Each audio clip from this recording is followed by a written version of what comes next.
तमाम देखने वालों और सुनने वालों को सलाम। मैं बाबू दाऊद बख्शी एक नई वीडियो के साथ। तमाम उन लोगों से गुजारिश है जो हमारे चैनल पर नए हैं कि हमारे चैनल को सब्सक्राइब कर लें और बेल आइकन को भी दबाएं ताकि हर नई वीडियो आप तक बआसानी पहुंच सके। आज हमारी वीडियो का टॉपिक है लालच बुरी बला है। ये मुहावरा हम सब सुनते हैं और बचपन से सुनते आ रहे हैं, तो मैं चाहूँगा कि ज़रूर आप इस वीडियो को आखिर तक देखें। शायद इस वीडियो से आपकी ज़िंदगी बदल जाए। अगर आपको पसंद आए तो ज़रूर लाइक और शेयर करें ताकि आपके एक शेयर से हो सकता है किसी की ज़िंदगी बदल जाए। तो ज़रूर इस वीडियो को आखिर तक देखें। लालच और हवस, ये दोनों एक ही तरह के अल्फाज हैं और इनके मानी भी एक ही तरह के हैं और इनके पीछे भी एक लफ्ज़ है ख्वाहिश। पहले इंसान के अंदर ख्वाहिश पैदा होती है, फिर ख्वाहिश से बढ़ते बढ़ते इंसान के अंदर लालच पैदा होता है और लालच जब बहुत ज़्यादा हद से बढ़ जाए तो उसको हवस कहते हैं। शायद मैं गलत हो सकता हूँ, लेकिन मेरे करीब मेरी नज़र में लालच और हवस ये एक ही लफ्ज़ है और इनकी जड़ है इंसान की ख्वाहिश।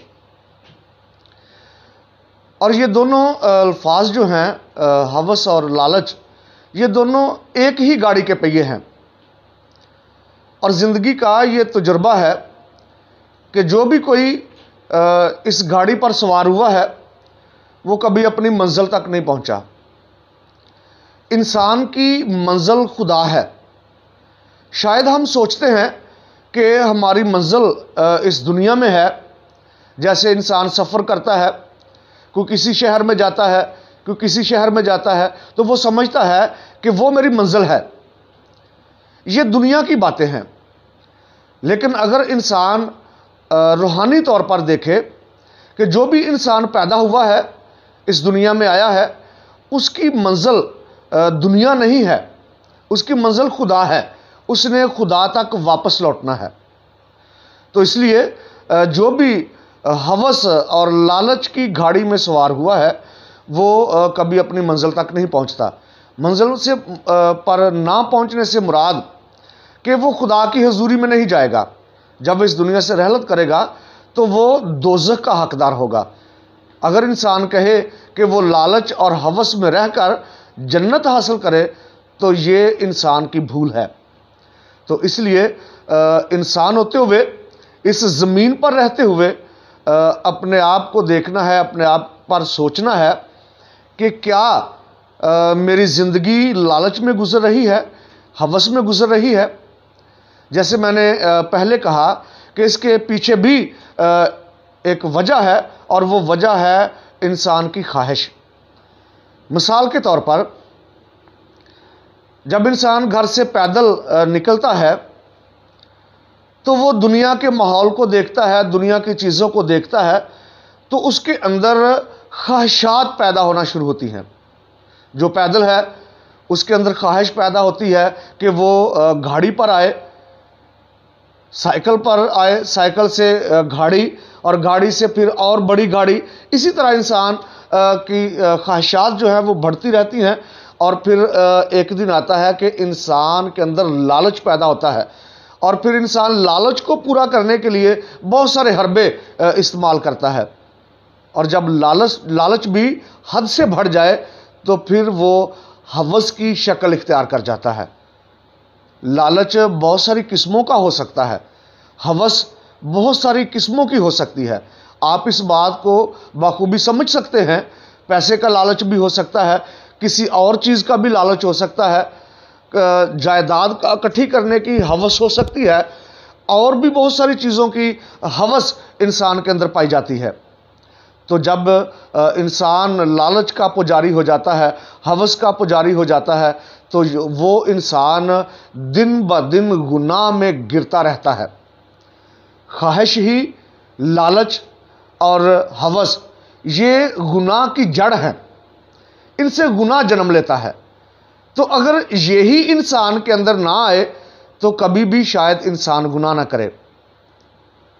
میں چند لوگوں کی بات کروں گا۔ خدا تعالیٰ کے نبی، ان کی زندگی کو آپ دیکھیں، بہت سارے ولی ہوئے ہیں، پیغمبر، بہت سارے بزرگ ہوئے ہیں، مقدسین ہوئے ہیں۔ ہم ان سے سفارش طلب کرتے ہیں، ہم ان سے کہتے ہیں کہ اللہ تعالیٰ کے سامنے ہمارے لیے سفارش کرے۔ کیوں کہتے ہیں؟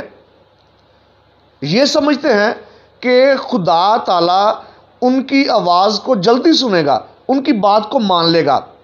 کیوں؟ کیونکہ انہوں نے پاک زندگی گزاری ہے، وہ پاکیزہ ہیں، اس لیے ہم ان سے سفارش طلب کرتے ہیں۔ انہوں نے کیا کیا ہے؟ ان کی زندگی میں کیا تھا؟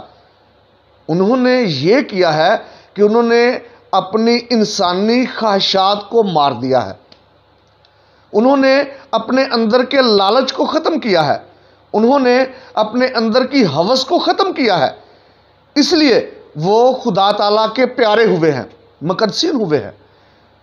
اس لیے خدا تعالیٰ ان کی سفارش سے ہماری ساری ضرورتوں کو یا ہماری دلی نیک خواہشات کو پورا کر دیتا ہے۔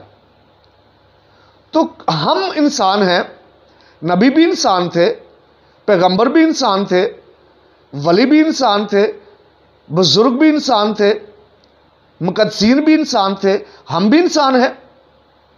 تو کیوں نہ ہم نبی نہیں بن سکتے؟ یہ پکی بات ہے، ہم نبی نہیں بن سکتے۔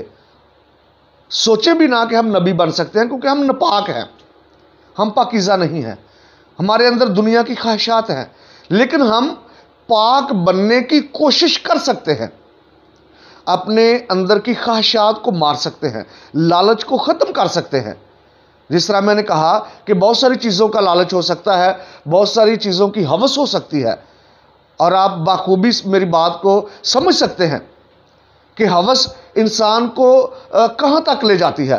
ہوس کی وجہ سے انسان کتنے بڑے بڑے گنونے جرم کرتا ہے، گناہ کرتا ہے، اور وہی گناہ جو ہے وہ ہمیں خدا تعالیٰ سے دور لے جاتے ہیں، اور اس کی وجہ سے ہم ناپاک ہوتے ہیں، اور پھر ہمارا داخلہ جنت سے ختم ہو جاتا ہے، ہم جنت سے بے دخل ہو جاتے ہیں اپنے لالچ کی وجہ سے، اپنی ہوس کی وجہ سے۔ تو آج اس ویڈیو کے ذریعے، اس بات کے ذریعے ضرور سوچیں کہ میرے اندر کتنا لالچ ہے، میرے اندر کتنی ہوس بھری ہے، میری خواہشات مجھے کہاں تک لے کر جا رہی ہیں۔ اس وقت دنیا میں کتنی بڑی بڑی مصیبتیں آ رہی ہیں، لیکن انسان کا رویہ نہیں بدلا، پھر بھی انسان کا رویہ نہیں بدلا۔ ہم ہونٹوں سے، زبان سے توبہ کرتے ہیں، لیکن ہمارا رویہ نہیں بدلا، ہمارے اندر سے خواہشات نہیں مری، ہمارے اندر کا لالچ ختم نہیں ہوا، ہمارے اندر کی ہوس ختم نہیں ہوئی۔ مصیبتوں کے درمیان رہ کر بھی زبان سے، ہونٹوں سے خدا کو پکارتے رہتے ہیں، لیکن جو چیز ختم کرنے والی ہے اپنے اندر سے، اس کو ہم کبھی ختم نہیں کرتے۔ تو آئے، اگر اپنی منزل کو پانا چاہتے ہیں، خدا کو پانا چاہتے ہیں، جنت کو پانا چاہتے ہیں، تو یہ تین چیزیں جو ہیں، ہوس، لالچ اور خواہش، ان کو اپنی زندگی سے ختم کر دیں۔ اس لیے کہتے ہیں کہ لالچ بری بلا ہے، لالچ بری بلا ہے، کیونکہ لالچ سے ہی گناہ بڑھتا ہے، گناہ جنم لیتا ہے۔ اس لیے یہ محاورہ جس نے بھی لکھا ہے، بڑا خوبصورت محاورہ ہے کہ لالچ بری بلا ہے۔ تو اس لیے اپنی زندگی سے اس لالچ کو ختم کریں، اپنی خواہشات کو کم کریں، جتنا بھی کم کر سکتے ہیں کم کریں، ختم نہیں کر سکتے تو کم ضرور کریں۔ ہوس تو بالکل ہی اپنی زندگی سے ختم کریں، تاکہ خدا کے نزدیک پاکیزہ ہو سکیں اور زندگی پائیں، اور کثرت کی زندگی پائیں۔ خدا تعالیٰ آپ سب کو اپنے حفظ و ایمان میں رکھے، تاکہ ہم اس کی جنت کے وارث بن سکیں۔ شکریہ۔